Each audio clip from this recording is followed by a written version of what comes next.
अस्सलाम वालेकुम, मैं हूं गुरदिलान आरिफ। आज हम जिस ड्रामे में बात करने जा रहे हैं वो ड्रामा है किस्सा मेहरबानों का। क्योंकि ये किस्सा अपने अख्ताम को पहुंच गया है और ये किस्सा अपने अख्ताम को पहुंचा कैसे, इस किस्से में था क्या है, इस किस्से से जुड़े जो किरदार हैं उनके बारे में हम आपको बताएंगे और ये भी बताएंगे कि इसकी लास्ट एपिसोड में क्या होगा। तो नाज़रीन, सबसे पहले बात करते हैं मेहरबानों पे, क्योंकि ये जो सारा किस्सा है यही मेहरबानों का है।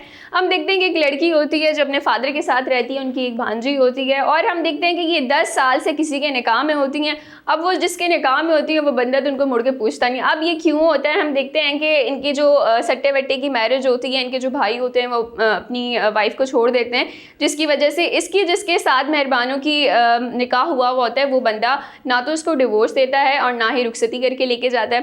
तो नाज़रीन, यहाँ पे हम देखते हैं कि हमारे माशरे में जो एक मेन इशू आ जाता है वो ये कि जब निकाह हो जाता है तो निकाह के बाद अगर रुखसती ना हो तो बड़े मसले मसाइल होते हैं और लोग जो है इस चीज़ को बदला लेने के लिए भी यूज़ करते हैं कि लड़की को ना तो डिवोर्स देते हैं और ना ही उसको साथ रखते हैं। जो किस्सा है मेहरबानों को, इसमें भी इन्होंने एक इम्पॉर्टेंट चीज़ ये दिखाई गई है कि मेहरबानों जो है उसकी जब निकाह हो जाता है तो उसको साथ नहीं लेके जाते और बदला लेने के लिए इस चीज़ को यूज़ करते हैं। तो हमारे माशरे में ये जो चीज़ थी वैसे तो बड़ी कॉमन थी, लेकिन अब जो है वो काफ़ी हद तक कम हो गई और अब जो लोग हैं वो सट्टे वट्टी की मैरिज को ज़्यादातर प्रेफर नहीं करते। वो उनका यही कहना होता है कि अगर एक घर ख़राब हुआ तो खुदा न ख्वास्ता दूसरा घर भी उसकी वजह से ख़राब हो जाएगा। तो मेहरबानों की तो ज़िंदगी हो गई है ख़राब, लेकिन हम मेहरबानों के किस्से से जुड़े एक और कैरेक्टर की बात करते हैं, नूर की। अब नूर जो है वो मेहरबानों की बहन होती हैं, एक उनको डिवोर्स हो जाती है, फिर उनकी डेथ हो जाती है, उसकी बेटी होती है और वो उनकी फैमिली के साथ रह रही होती हैं अपने ग्रैंडफादर के साथ।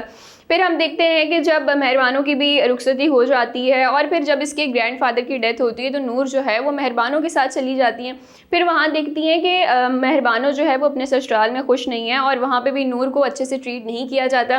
फिर वहाँ पे एक और कैरेक्टर हमें देखने को मिलता है अयास का, जिसकी हम बाद में बात करेंगे। हम देखते हैं कि नूर के और अयास के दरमियान दोस्ती हो जाती है और फिर इन पर एक इल्ज़ाम लगाया जाता है अफेयर का, जिसके बाद जो है वो मेहरबानों भी इन दोनों पर इल्ज़ाम लगाती हैं और इन दोनों को घर से बाहर निकाल देती हैं। अब मेहरबानों ऐसा क्यों करती हैं, इनको घर से बाहर क्यों निकालती हैं बजाय ये कि वो अपनी भांजी पे या और भतीजे पे ट्रस्ट करें, तो ये हम आपको आगे चल के बताएंगे। मगर बात कर लेते हैं अयास पे।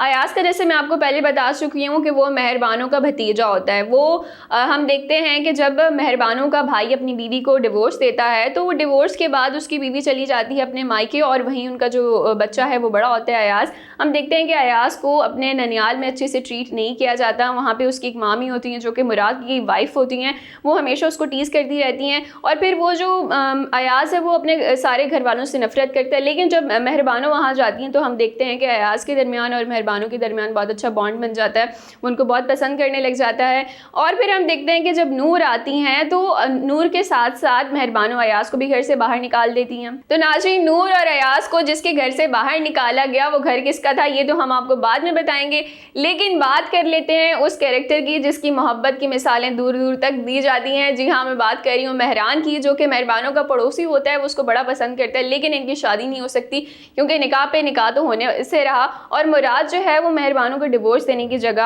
अपने साथ ले जाता है। अब वहाँ पे इनकी जो स्टोरी होती है वो मैं आपको आगे चल के बताऊंगी, लेकिन हम जब मेहरान की कैरेक्टर की बात करते हैं तो हम देखते हैं कि इतना खूबसूरत उन्होंने कैरेक्टर बताया कि एक लड़का जो लड़की को पसंद करता है। हम देखते हैं कि एंड में भी वो एक जब मेहरबानों एक बच्चे की माँ बन जाती हैं उसके बावजूद वो मेहरबानों से इतनी मोहब्बत करता है, वो कहता है कि मैं इसको अपनी बीवी बनाने के लिए तैयार हूँ। तो हम देखते हैं कि ये जो कैरेक्टर है, इस किस्म के कैरेक्टर रियल लाइफ में तो बड़े रेयर होते हैं। तो मेहरान के कैरेक्टर की जो यूनिक बात थी हम उस पर आ जाते हैं। हम देखते हैं कि मेहरान जो है वो मेहरबानों को बहुत पसंद करते हैं। अब उनके जहन में एक चीज़ जो है वो बचपन से बैठ जाती है, वो ये कि मेहरान और मेहरबानों जो है वो एक दूसरे के लिए बने। हम देखते हैं कि उनके वो एक डायलॉग कहते हैं कि पता नहीं क्या सोच के मेरी माँ ने मेरा नाम मेहरान रख दिया, वो मेरे नाम से जुड़ी है, ना तो मैं उसको अपने नाम से निकाल सकता हूँ ना ही दिल से। तो उनको ये होता है कि अगर मेरा नाम मेहरान है, उसका नाम मेहरबानों है, तो हम एक दूसरे के लिए ही बने हैं। और हम देखते हैं कि वाकई मेहरान मेहरबानों को उसकी ज़िंदगी के हर एक स्टेज पे सपोर्ट करता है, लेकिन मेहरबानों जो है वो हमेशा रेजिस्ट करती हैं। हम देखते हैं कि वो किसी और के निकाह में होती हैं जिसकी वजह से वो नहीं कर सकती मेहरान के साथ, और वो ये भी नहीं चाहती कि उनकी लाइफ में जितनी भी परेशानियां हैं उसकी वजह से मेहरान भी परेशान हो। लेकिन मेहरान जो है वो मेहरबानों से इतनी मोहब्बत करते हैं, वो कहते हैं कि मैं तुम्हारे सिवा 10 सेकंड भी नहीं रह सकता, और उनकी ये बात दुरुस्त होती भी हमें नज़र आती है। हम देखते हैं कि ड्रामे का जब एंड हो रहा होता है तब तक मेहरान जो है वो मेहरबानों को कहते हैं कि तुम मुझसे शादी कर लो। वो एक बच्चे की मदर भी बन जाती जाती हैं मेहरबानों, लेकिन फिर भी मेहरान जो है वो पीछे नहीं हटते। और मेहरबानों की ज़िंदगी में ये जो परेशानियाँ थी ये किस वजह से थी, किस एक शख्स की वजह से थी, आए उस पर बात करते हैं। तो नाज़रीन, अब मैं उस शख्स की बात करने वाली हूँ जिसकी वजह से मेहरबानों की ज़िंदगी ख़राब हो गई है। साथ ही साथ अयाज़ और नूर भी घर से निकल चुके हैं और हम देखते हैं कि मेहरान की ज़िंदगी तो वैसे ही उस शख्स ने जहन्नुम कर दी है। वो शख्स है मुराद। मुराद का कैरेक्टर जो है वो एहसन खान प्ले कर रहे हैं। हम देखते हैं कि एहसन खान हमेशा से नेगेटिव कैरेक्टर प्ले तो नहीं करते आए। इनके हम देखते हैं कि जो ड्रामा था उडारी, उसमें इनका नेगेटिव कैरेक्टर था जो कि लोगों को बड़ा पसंद आया था, बड़ा मकबूल हुआ था। उसके बाद 2-3 ड्रामों में भी इन्होंने सेम यही किया कि नेगेटिव कैरेक्टर प्ले किया और इस ड्रामे में भी ये बुराई के बादशाह बन के बैठे हुए हैं। हम देखते हैं कि किस तरह ये मेहरबानों की ज़िंदगी को ख़राब कर देते हैं, उनसे शादी भी, उसको रुखसत भी करके लेके जाते हैं तो इस वजह से कि वो उसकी प्रॉपर्टी पे कब्जा कर सकें। और जब मेहरबानों उस घर में जाती हैं तो वहाँ पे एक और कैरेक्टर होता है फरी का। हम देखते हैं कि मुराद ने एक और शादी की हुई होती है फरी से, और उससे भी क्यों की होती है, क्योंकि उसको पैसों की ज़रूरत होती है उस लड़की की प्रॉपर्टी की वजह से। और ये जो कैरेक्टर है फरी का, ये जब जाने लगती है उस घर को छोड़ के तो मुराद उसको यही कहता है कि मैंने सिर्फ इस वजह से मैं इसको लेके आया हूँ मेहरबानों को, ताकि मैं इसका जो इतना बड़ा घर है बंगले जैसा उसको मैं हथिया सकूँ। और फिर हम देखते हैं कि फरी की वजह से अयाज़ को भी बड़ी परेशानियाँ देखने को मिलती हैं, क्योंकि वो उसको बहुत टीज़ करती है, हमेशा उसको अजीब व गरीब किस्म की बातें कहती रहती है। उसके बाद हम देखते हैं कि उसकी जो मदर होती हैं मुराद की, वो भी मेहरबानों को तकलीफ़ पहुंचाने में कोई कसर नहीं छोड़ती। वो उसके कैरेक्टर को ख़राब करने की कोशिश करती हैं, घर के नौकर के साथ उनका एक उसको उसके रूम में भेज के और पूरा ये सीन क्रिएट करने की कोशिश करती हैं। लेकिन वहाँ पर मुराद है, बजाय ये कि वो मेहरबानों पर गुस्सा करता, वो मेहरबानों को कुछ नहीं कहता, उसको उसके घर ले जाता है। और वो भी सिर्फ इस वजह से कुछ नहीं कहता क्योंकि उसको प्रॉपर्टी चाहिए होती है। तो अगर हम मुराद की ये जो प्रॉपर्टी की भूख है इसकी बात करें तो इस चीज़ का हम अंदाज़ा उस सीन से लगा सकते हैं जहां मेहरबानों के फादर की डेथ हो जाती है। लेकिन वहां पे भी जाके मुराद जो है बजाय ये कि ताज़ियत करे, वहां पे जाके वो प्रॉपर्टी के पेपर्स ढूंढ रहा होता है। उसके बाद हम देखते हैं कि मुराद के जो आगे के प्लान्स हैं वो ये कि वो तीसरी शादी भी करेगा। हम देखते हैं कि सेकेंड लास्ट एपिसोड में एक सीन आता है जिसमें वो अपनी मदर को कहता है कि मैं तुम्हारे लिए ऐसी बहू लाऊंगा जो सिर्फ तुम्हारी टांगे आके दबाएगी। तो हम ये अंदाज़ा लगा सकते हैं कि ये जो कैरेक्टर है ये कितना भूखा है। और मुराद की हम बात करें तो इसका कैरेक्टर सिर्फ प्रॉपर्टी की भूख तक महदूद नहीं है। हम देखते हैं कि इस कैरेक्टर के थ्रू एक और सोशल इशू को हाईलाइट किया गया और वो ये कि मैरिटल रेप। हम देखते हैं कि जो रेप केसेस हमारे पास आते हैं उन पे तो लोग बहुत बात करते हैं, लेकिन ये जो शादी होने के बाद जो मैरिटल रेप होते हैं इन पे लोग बात नहीं करते, इसको मायूब समझा जाता है इस पे बात करना। तो हम देखते हैं कि इस ड्रामे में इस इशू को भी हाईलाइट किया गया है। और इसके अलावा हम देखते हैं कि मेहरबानों की ज़िंदगी में जितने भी मसले मसाइल आते हैं उसमें दिखाया गया कि एक औरत की ज़िंदगी में जो बिल्कुल शरीफ सी हैं, परहेजगार सी हैं, किन किन मसलों का उनको सामना रहता है। पहले ये कि 10 साल तक वो एक निकाह में थी, उनकी रुखसती नहीं हुई, रुखसती हुई तो उसके बाद उस पर कैरेक्टर के उसका ख़राब करने की कोशिश की गई। और फिर हम ये भी देखते हैं कि फिर जो मुराद है वो उस पर तेल गिरा के उसको आग लगाने की कोशिश करते हैं। तो कितनी सारी परेशानियाँ जो लड़की है वो इस माशरे में फेस करती है। अगर हम मेहरबानों के किस्से की बात करें तो हम देखते हैं कि इस किस्से में किस तरह एक लड़की को दिखाया गया है जो इतनी परेशानियां फेस करती है।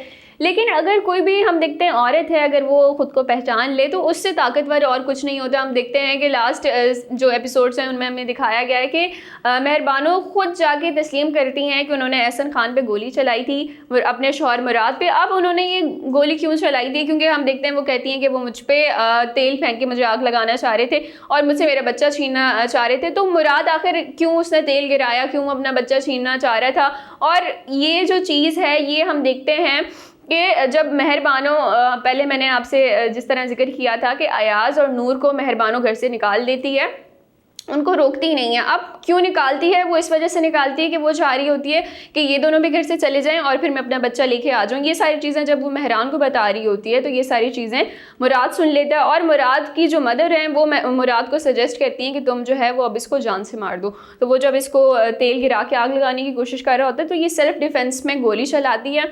और इस गोली को हम देखते हैं कि जब वो गोली चलाती है तो उसके बाद वो समझती है कि शायद वो वहीं उसकी डेथ हो गई है। फिर वो जाती है और जाके अपना जुर्म कबूल कर लेती है। लेकिन आज ही ड्रामे में तो हमें बड़ा आसान लग रहा है कि वो गई है पुलिस स्टेशन, जाके उसने बता दिया कि मैंने अपने हस्बैंड पे फायर किया था।